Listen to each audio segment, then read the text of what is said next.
नाज़रीन, रीजन में एक बड़ी जंग के जो खतरात हैं, एस्केलेशन के जो खतरात हैं, ज़मीनी हमले के जो खतरात हैं वो बढ़ते चले जा रहे हैं। इस वक्त अमेरिका में जो लॉबी है वो ये कोशिश कर रही है कि एक और अटैक जब वो ईरान के ऊपर किया जाए। इसकी मुस्तनद रिपोर्ट्स जो है वो तमाम तरफ से आ रही हैं। यानी एक तरफ डिप्लोमेसी का ट्रैक है जिसको पाकिस्तान लीड कर रहा है और एक और राउंड जो है वो एक्सपेक्टेड है, लेकिन दूसरी तरफ यह है कि इसके नतीजे में कोई मुआहिदा होगा, इसकी कोई गारंटी तो नहीं है।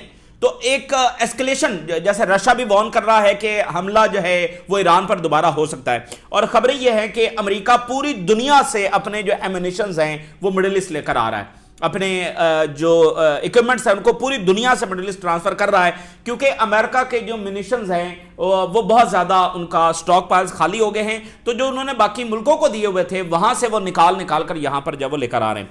अच्छा, अब ज़रा देखिए कि सूरत हाल क्या बनी हुई है।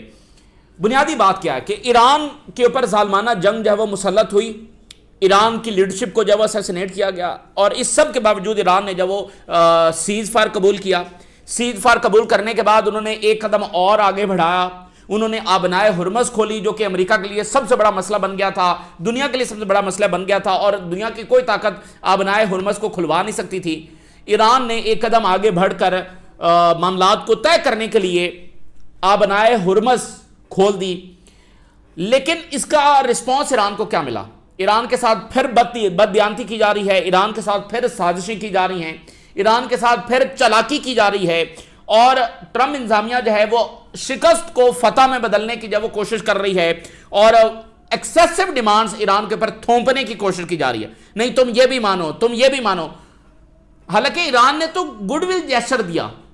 हालांकि अगर आप देखें लॉजिकली तो उनको स्ट्रेट ऑफ हॉर्मज़ नहीं खोलना चाहिए था। हम उनके लॉजिक से एक बात कर रहे हैं कि एक प्रेशर बरकरार रहता, फिर जब मुआहिदा हो जाता तो उसके बाद वो खोलते, लेकिन उन्होंने पहले खोलकर, पाकिस्तान ज़ाहिर उसमें कोशिश कर रहा था तो उन्होंने गुडविल जेस्चर दिया, लेकिन उसका रिस्पांस क्या आया? मजीद चालाकियां, मजीद मकारियां, मजीद साजिशें और मजीद एक्सेसिव डिमांड्स ईरान पर थोपने की जब वो कोशिश। तो इससे ईरान के अंदर जब वो गुस्सा बढ़ा है। अब आप देखिए कि ईरान के ऊपर ये सैंक्शंस खत्म करने के लिए तैयार नहीं है। ये सबसे बड़ा, देखिए इस वक्त तो ईरान और अमेरिका में एक फैसला कुन मुआहिदा होना है। ईरान अब कोई आरजी मुआहिदा नहीं चाहता, एक फैसला कुन आखिरी कंप्रीहेंसिव मुआहिदा चाहता है। तो अगर आप बुनियादी चीज, यानी जिसके ऊपर फड्डा है, सैंक्शंस का खात्मा और उस पॉलिसी का खात्मा कि ईरान को तोड़ना है, अगर आप वो करने के लिए तैयार नहीं हैं तो फिर ईरान के साथ ट्रस्ट कैसे बिल्डअप करेंगे? जब आप कहेंगे ठीक है जी पिछला सब भुला दो और आगे बढ़ो, एक नॉर्मल अंदाज में हम आगे बढ़ेंगे, तो सैंक्शंस खत्म ना करना यह बददियानती का सबूत है कि इसका मतलब आप फिर ना कोई साजिश कर रहे हैं, फिर कोई ना कोई चालाकी कर रहे हैं। आप इसी दरमियान जब वो कोई टाइम गेन करके दोबारा हमले के लिए आ रहे हैं। यानी आप ईरान को आगे बढ़ता हुआ नहीं देखना चाहते, ईरान के साथ अपनी जो दुश्मनी है उसको खत्म नहीं करना चाहते हैं। देखिए सैंक्शन जो होती हैं वो एक्ट ऑफ वॉर होती हैं। तो ईरान पर जालमाना जंग मुसल्लत हुई, बजाय इसके कि जिन्होंने जंग मुसल्लत की उनको अकाउंटेबल ठहराया जाता। ईरान इतना पीछे भी हटा, मतलब उसने सीजफायर भी कबूल किया, आबनाए हुर्मज़ भी खोली, वो अकाउंटेबल भी नहीं ठहरे और दुनिया ने कंडेम भी नहीं किया। उसके बावजूद वो और सैंक्शन और मजीद डिमांड्स और यूरेनियम हमें दे दो, ये कर दो। इससे ईरान में बहुत ज्यादा इस वक्त गुस्सा बढ़ा है और फौरी तौर पर ईरान ने फिर अपनी पॉलिसी को बदलना जब शुरू कर दिया है और उनकी जानिब से बड़ी सख्त तरीन बातें जब सामने आ रही। एक तो IRGC ने यह कहा है कि हम अब पूरे रीजन के अंदर ऑयल प्रोडक्शन बंद करेंगे। ये आप समझ लें कि दुनिया की इकॉनमी का क्या नतीजा निकलेगा, कुछ कहा नहीं जा सकता। एक तो वो कह रहे हैं कि हम बाकी रास्ते बंद करने जा रहे हैं, किसी भी वक्त हम ये कर सकते हैं, लेकिन इससे भी बड़ी बात यह है कि वो कह रहे हैं हम पूरे रीजन में ऑयल प्रोडक्शन ही बंद कर देंगे।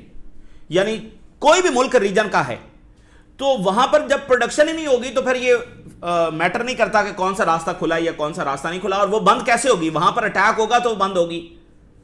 तो अभी आप देखना कि रेड सी के जरिए ऑयल जो है वो जाता रहा है दुनिया को, और ईरान ने रेड सी को बंद नहीं किया और उस प्रोडक्शन साइड पर भी अटैक ईरान ने नहीं किया। अब वो ये कह रहा है कि हम ये करने जा रहे हैं। अगर ये जंग दोबारा हमारे ऊपर जब छेड़ी जाती है, और हम बाकी और रास्ते भी बंद करने की सलाहियत रखते हैं, और वो भी जो हम करने जा रहे हैं।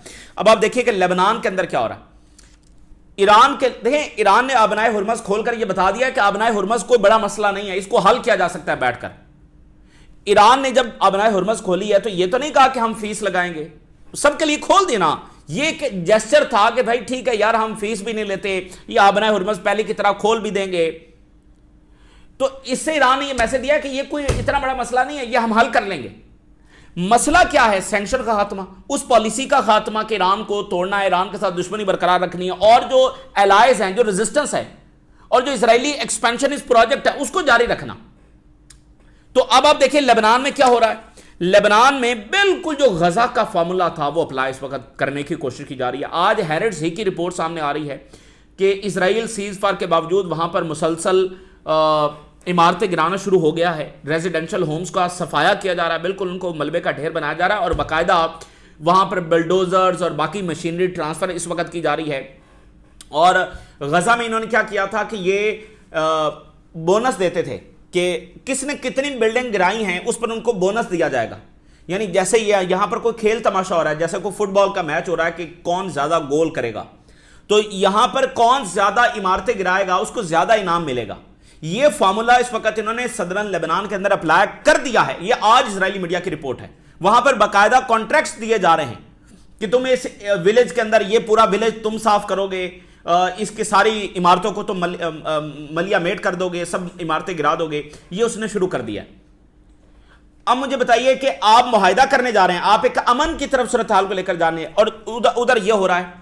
कैसे ईरान एतबार करेगा, कैसे हिजबुल्लाह एतबार करेगी? तो हिजबुल्लाह की जो स्टेटमेंट आ रही है वो कह रहे हैं कि अब फैसले मैदान जंग में होंगे। देखिए, जो हम बात कर रहे हैं कि अमेरिका की इस पॉलिसी की वजह से, ट्रंप इंतजामिया की इस पॉलिसी की वजह से कि फिर वो मक्कारी कर रहे हैं, फिर चालाकी कर रहे हैं, फिर साजिशें कर रहे हैं, ईरान का मौकफ सख्त तरीन होने जा रहा है, रेजिस्टेंस का मौकफ सख्त तरीन होने जा रहा है। फिर डिप्लोमेसी का ऑप्शन बिल्कुल खत्म हो जाएगा, जो कि खत्म हो जाना था।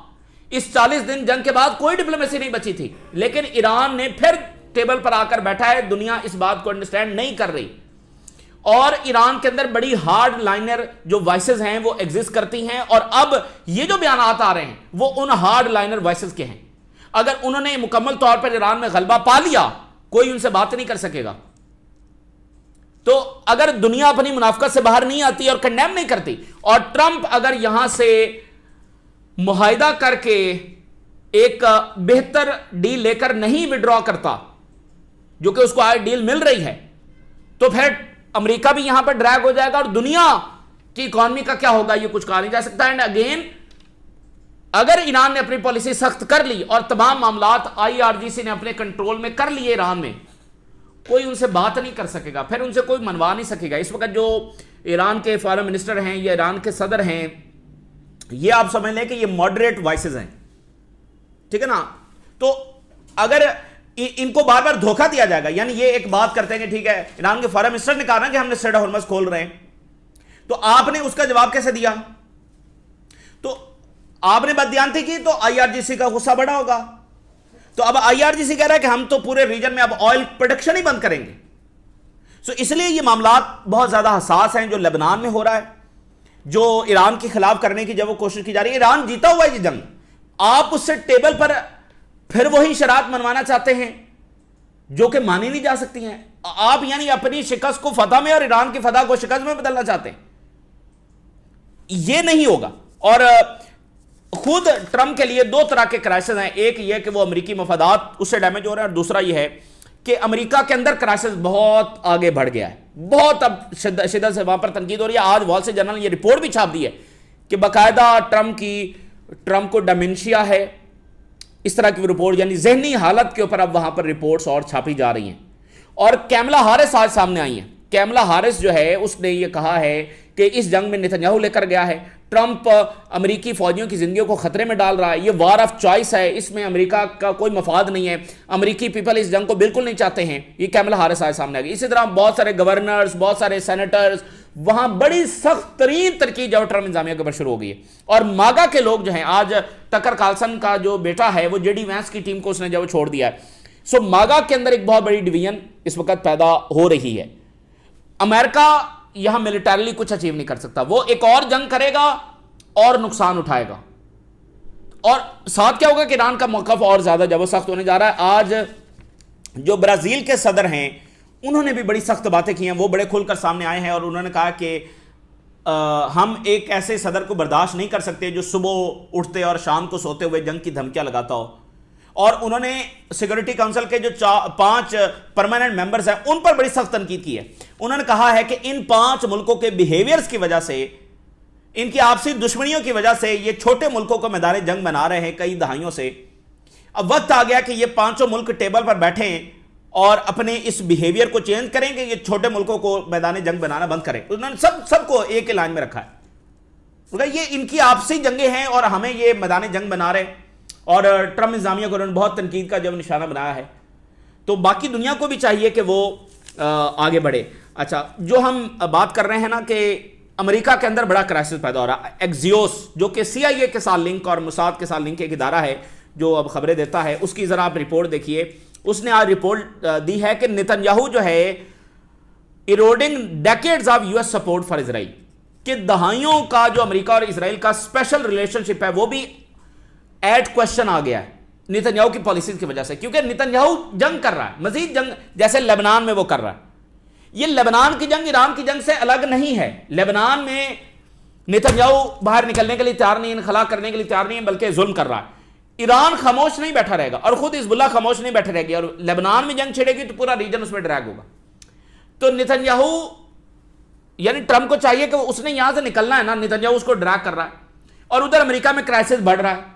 जो अमेरिका और इजराइल का स्पेशल रिलेशनशिप है, अकॉर्डिंग टू एक्सियोस जो कि उन्हीं का इदारा है, उसके मुताबिक ये स्पेशल रिलेशनशिप जो है ये कमजोर पड़ रहा है।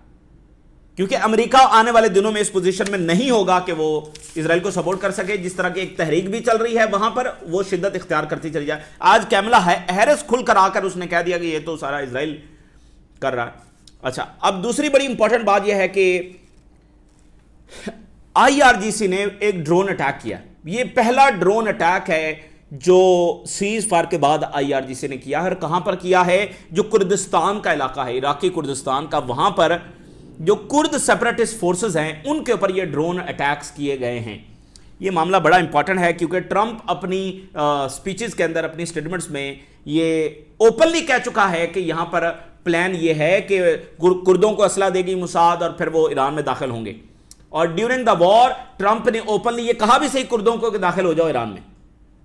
तो ईरान का आज वहां पर ड्रोन अटैक्स करने का मतलब यह है कि वहां पर फिर कुछ ना कुछ हो रहा है, फिर मोसाद वहां पर कुछ ना कुछ करने की कोशिश कर रही है कि कुर्दों को दाखिल किया जाए। तो इसलिए ईरान ने वहां पर ड्रोन अटैक्स किए। तो इस तरह के इकदाम से ईरान इनसिक्योर फील करेगा अपने आप को, उसका ट्रस्ट डैमेज होगा। वो फिर जो रियायत दे रहा है, जो कंसेशन दे रहा है ईरान, वो कंसेशन नहीं देगा। दुनिया इससे बहुत बड़ा नुकसान उठाने जा रही है। और IRGC के एरोस्पेस कमांडर ने कहा है कि हमारे पास ये इंफॉर्मेशन है कि अमेरिका अपने जो एम्यूनिशंस हैं उनको सिक्योर करने में नाकाम है, यानी वो स्टॉक पाइल फिल करने में नाकाम है।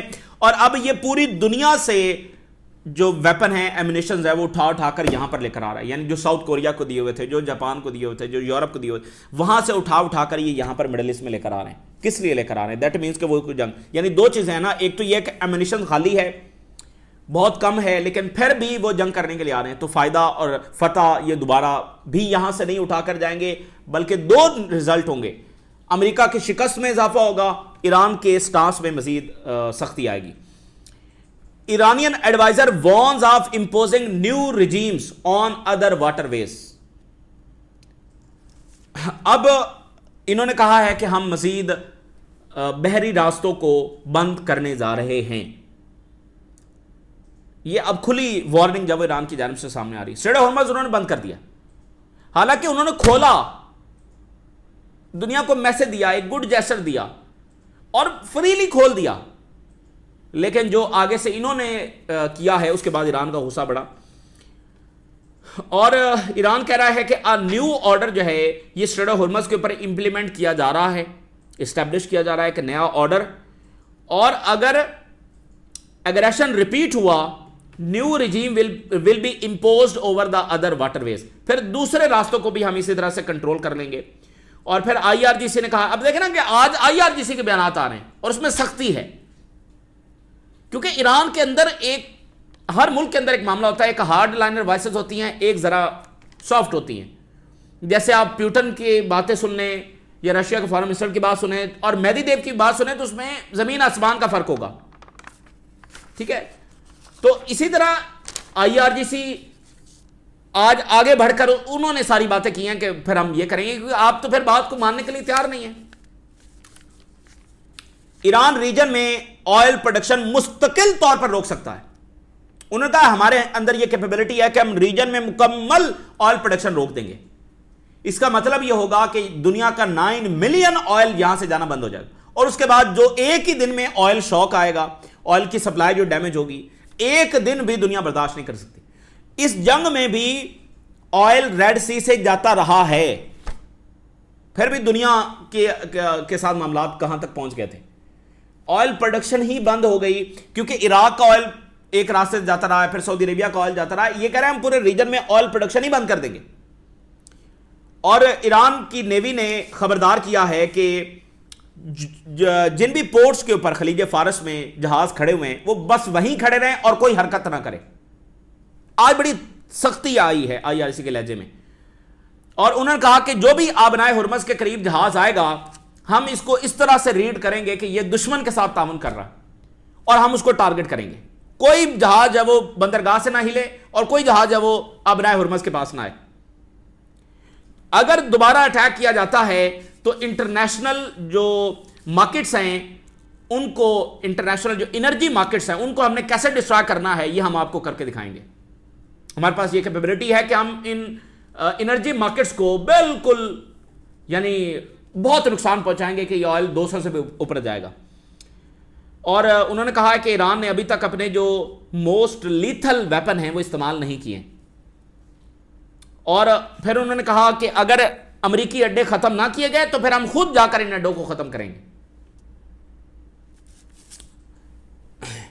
अच्छा, अब मिसाल के तौर पे देखिए, यूरोपीय यूनियन जो है वो ये कह रहा है कि ईरान इंटरनेशनल लॉ की खिलाफ वर्जी कर रहा है और ये स्ट्रेट ऑफ हुर्मुज़ को बंद किए हुए है, फला फला। So Iran slams European Union over Hormuz, rejects international law claims. अब ये वो मुनाफकत है, यानी इजराइल और अमेरिका का हमला, सुप्रीम अग्रेशन, ये इंटरनेशनल लॉ की खिलाफ वर्जी नहीं है। ईरान का रिस्पॉन्स इंटरनेशनल लॉ की खिलाफ वर्जी। जब तक इस मुनाफकत से दुनिया और रीजन बाहर नहीं निकलता, इसका मतलब यह है कि आप अपने आप को मजीद बंद गली में लेकर जा रहे हैं और नेतन्याहू के साथ इस डूबती कश्ती में सवार होना चाहते हैं। उसको तो कोई परवाह नहीं है कि दुनिया की इकॉनमी का क्या, उसकी तो उसके बयानात अगर आप 2004, 5 और 90s के सुने तो उसमें उसने क्लियरली बताया हुआ है कि हमने कैसे ब्रेन वॉश करना है, कि हमने ये बताना है कि एक हायर कॉज के लिए जो एग्जिस्टिंग मोरालिटी है अगर उसको हम डिस्ट्रॉय कर दें, खत्म कर दें, तो उससे कोई फर्क नहीं पड़ता। और यही चीज आप अप्लाई होते हुए देख रहे हैं कि वो जेनोसाइड भी कर रहे हैं तो उसके ऊपर सब खामोश हैं कि जी ऐसे ही उन्होंने ब्रेन वॉश किया हुआ ना कि ये तो हम हायर कॉज के लिए कर रहे हैं, हमारा मकसद बहुत बड़ा है, जो उसके लिए एग्जिस्टिंग मोरालिटी को खत्म कर दिया जाए तो कोई फर्क नहीं पड़ता। तो अगर यूरोपीय यूनियन ये कह रहा है कि ये इंटरनेशनल लॉ की खिलाफ वर्जी है, तो ईरान ने फिर कहा है कि ये जो ईरान पर हमला है, और उन्होंने कहा ये अपने लेक्चर देना बंद करें ह्यूमन राइट्स के ऊपर और इंटरनेशनल लॉ क्या होता है, ये लेक्चर देना जब अपने बंद करें, और यूरोपीय यूनियन अपने स्टेटेड प्रिंसिपल जो है वो अप्लाई करने में नाकाम हो चुका है। सो मुनाफकत, धोखेबाजी, चालाकियां, होशियारी, साजिशें, वही ईरान को तबाह करने की पॉलिसी, ये ईरान को बहुत सख्त बना रही है। और जो इजराइल हायर कर रहा है सेटलर्स को to raise south Lebanon homes, bonus offered. ये हैरिट्स की आज रिपोर्ट है कि बाकायदा सेटलर्स को हायर किया जा रहा है टू रेज, यानी बिल्कुल ऐसे जैसे आप बिल्कुल वाइप आउट कर देते हैं। सो सदर्न लेबनान के इंफ्रास्ट्रक्चर को, उनके घरों को, विलेजेस को, टाउन्स को रेज किया जा रहा है, बिल्डिंग्स को डिमोलिश किया जा रहा है even during the cease fire. ये हैरिट्स की रिपोर्ट है।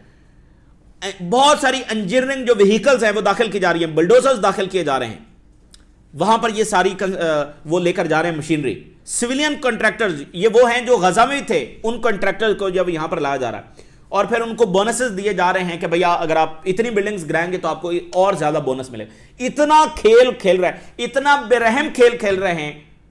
और यूरोपीय यूनियन तनकीद कर रहा है ईरान पर, लेबनीज गवर्नमेंट तनकीद कर रही है हिजबुल्लाह पर, और रीजन कह रहा है कि यह ईरानियन अग्रेशन बहुत बुरी बात है। मुझे बताएं इससे रास्ता निकलेगा? एंड अगेन मैं आपको बता रहा हूं कि ईरान ने स्ट्रेट ऑफ हॉर्मज़ खोल के बता दिया है कि भाई ये कोई मसला नहीं है, ये हम हल कर लेंगे। ये ईरान नहीं फीस लगाएगा इस पर, ईरान इस पर बैठकर बात कर लेगा। लेकिन ये जो ये हरकतें करते चले जाएंगे, फिर ईरान फीस भी लगाएगा, ईरान स्ट्रेट ऑफ हॉर्मज़ को खोलेगा भी नहीं, वो बाबुल मंदब को भी बंद करेगा, वो ऑयल प्रोडक्शन को बंद करेगा।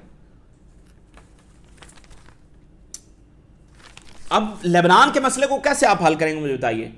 इजराइल तो वहां पर कब्जा करने जा रहा है। सो हिजबुल्लाह की जो बात आ रही है, हिजबुल्लाह के सेक्रेटरी जनरल ने कहा है Hezbollah is on high alert, battlefield is ultimate arbiter. मैदानी जंग ही अब फैसला करेगा हमारा। हिजबुल्लाह हाई अलर्ट के ऊपर है, मैदानी जंग ही फैसला करेगा। यानी ये जो तुम बातें जाकर कर रहे हो, मुआहदे करने की कोशिश कर रहे हो, और ये है इजराइल का उस पर जवाब, ये है अमेरिका का उस पर जवाब कि वो हमारे गांव के गांव, टाउन्स के टाउन्स और शहर के शहर साफ कर रहा है, यानी मलियामेट कर रहा है। ये तुम प्रपोजल लेकर आए हो, ये तुमने बात मनवाई है। अब मैदानी जंग ही फैसला कुन होगा। अब इजराइल जीत सकता है तो जीत लाए और कब्जे कर ले, लेकिन ऐसे हम नहीं कबूल करते। सो हिजबुल्लाह ने यह वाजे किया है कि जैसे पहले 1.5 साल सिचुएशन रही कि इजराइल हमले कर रहा था, हिजबुल्लाह एब्जॉर्ब कर रही थी, हिजबुल्लाह अब एब्जॉर्ब नहीं करेगी। सो अगर यहां पर कोई लेबनान में बड़ी जंग छिड़ गई या कहीं और इस रीजन में किसी और फ्रंट के ऊपर कोई महाज खुल गया, ट्रंप को वो वे आउट दोबारा नहीं मिलने वाला है। और ब्राजील के सदर कह रहे हैं हम हर सुबह उठकर और हर रात सोने से पहले एक ऐसे सदर की ट्वीट्स नहीं सुन सकते जो दुनिया में जंगों का ऐलान करता हो। और उन्होंने कहा कि ये जो 5 परमानेंट मेंबर हैं सिक्योरिटी काउंसिल के, ये लॉर्ड्स ऑफ वॉर हैं, और he called on them to stop acting like emperors and waging war on poorer countries. बस ये तमाशा बंद करो कि तुम 5 मुल्क मिलकर जो है वो गरीब मुल्कों को मैदानी जंग बना रहे हो। ये तुम्हारी जंगें हैं जो कभी एक मुल्क में छिड़ जाती हैं, कभी दूसरे मुल्क में। बस करो, अब तुम बादशाह की तरह बिहेव करना बंद करो। और फिर ट्रंप के हवाले से उन्होंने कहा कि हम एक ऐसे सदर को बर्दाश्त नहीं कर सकते। और कोलंबिया के सदर कह रहे हैं कि यहाँ पर इलेक्शन, एक्वाडोर के इलेक्शन में इसको इन्फ्लुएंस करने की कोशिश की जा रही है।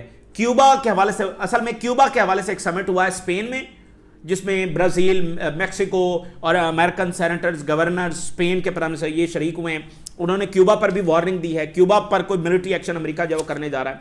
अब आखिर में कैमला हारिस के हवाले से सुन लें। कैमला हारिस कह रही हैं कि डोनाल्ड ट्रंप को नेतन्याहू जंग में ड्रैग करके लेकर गया है, और डोनाल्ड ट्रंप जो है वो एप्स्टीन फाइल से तवज्जो हटाना चाहता है, और ये वॉर ऑफ चॉइस है, इसमें हमारा कोई फ़ायदा नहीं है। और उन्होंने कहा कि ट्रंप इंतजामिया जो है ये अमेरिकन हिस्ट्री की सबसे करप्ट इंतजामिया है। ये पहला सदर है वर्ल्ड वॉर 2 के बाद कि जिसने अपने अलाइंसेज, अमेरिका के अलाइंसेज और फ्रेंडशिप्स को बिल्कुल डिस्ट्रॉय कर दिया है, और इसको कोई फिक्र नहीं है इंटरनेशनल लॉ की, रूल्स की, नॉर्म्स की। बाइडन को वैसे बड़ी फिक्र थी जो उसने जेनोसाइड की है, और सोवरेनिटी और टेरिटोरियल इंटेग्रिटी इसको कोई फिक्र नहीं है। ये कैमला हारिस अगली उम्मीदवार है, ये बात ज़हन में रखें डेमोक्रेट्स की, ये ख्वाहिशमंद है। American people do not want this war, ये उन्होंने बात की। और एक बड़ा कुंद ज़हन का सदर है ये, और डेमोक्रेट जब वो मिड टर्म इलेक्शन जीतेंगे, और फिर एक बड़ी रियासत जो है उसके गवर्नर ये कह रहे हैं he slams feeble minded Trump warns of fascism over Iran war. Feeble minded कहते हैं कुंद ज़हन आदमी को, तो वो ट्रम्प को कुंद ज़हन कह रहे हैं कि हमारे ऊपर एक ऐसा शख्स, एक ऐसा सदर जो है कि उसके पास कोई क्लियर प्लान नहीं है, और वो वॉर ऑफ चॉइस के अंदर जा चुका है। कुंद ज़हन हो गया ना, तो फिर बाकी तो सारी बातें खत्म हो गई, और वो एक बिल्कुल फाशिज्म वाली पॉलिसी जब लेकर चल रहा है। तो ये अंदर एक तनकीद है जो हो रही है। और फिर ट्रंप ने ट्वीट किया, कहता है कि इजराइल जो है वो हमारा बेहतरीन अलाय है, और इस तरह का कोई अलाय हमारा नहीं है दुनिया में। वो बड़े करीजियस हैं, बड़े बोल्ड हैं, बड़े लॉयल हैं, बड़े स्मार्ट हैं। और फिर उसने इशारतन अरबों पर भी और बाकियों पर, यूरोपियंस पर तनकीद की कि इन्होंने हमें बाकियों की तरह अपना असली रंग नहीं दिखाया कि जब हमें ज़रूरत पड़ी और ये हमारी मदद को नहीं आए, बल्कि इजराइल हमेशा हमारे साथ खड़ा रहा, और ये बड़े लड़ना जानते हैं और जीतना जानते हैं। सो इससे आप अंदाजा लगाएं कि ट्रंप सारी दुनिया पर तनकीद कर रहा है, लेकिन इसराइल को अपना सबसे बड़ा इत्तेहादी कह रहा है, जो इसराइल अमेरिका के लिए सबसे बड़ा खतरा बन चुका है, अमेरिकी मफादात के लिए। सो इससे अंदाजा लगाएं कि ट्रंप कितना कंप्रोमाइज्ड भी है और उसका वर्ल्ड व्यू भी क्या है, कि इसराइल को वो कहता है कि अमेरिका के फायदे में। बहरहाल ये इस वक्त की सूरत हाल है, और ये एक राउंड हो सकता है, बट ये है कि अगर अमेरिका गुडविल के साथ और एक कंप्रीहेंसिव एग्रीमेंट नहीं करता तो फिर हम एक और जंग की तरफ जा रहे हैं। तो ये ताज़ा तरीन डेवलपमेंट्स हैं जो आपके साथ शेयर किया। अपनी राज़ रखा करें, इजाज़त दीजिए, अल्लाह हाफ़िज़।